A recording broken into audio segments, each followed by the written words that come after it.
Andrea Anderson.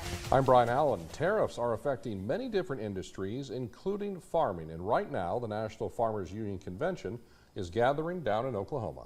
In our top story here at 6, Beth Warden is introducing us to a South Dakota farming family attending that conference and sharing the concerns that they are hearing from farmers nationwide.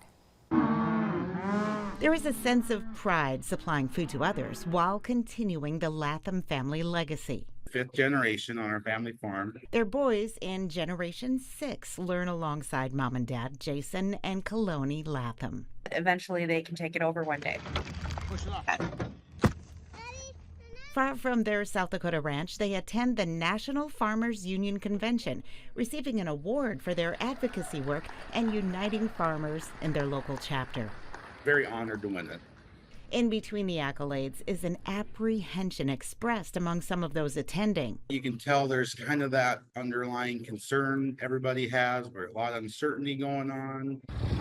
Although the beef on their ranch sells domestically, tariffs will still affect them in other ways, like a part for the machinery they've been waiting on for over a month. Now you're much more concerned about, well, what's the cost going to be? Is it going to go up another 30%, 50%? Conference leaders share positive messages about weathering the tariffs. It's very heartening to know that we're all in it together. The family continues their work and plans for the day their sons take over the ranch. Continue doing what we're doing and putting in the hard work every single day, just continuing to live life the way that we want to each day, and that's the agricultural industry.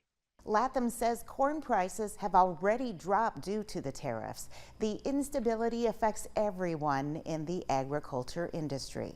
In Sioux Falls, Beth Warden, Dakota News Now.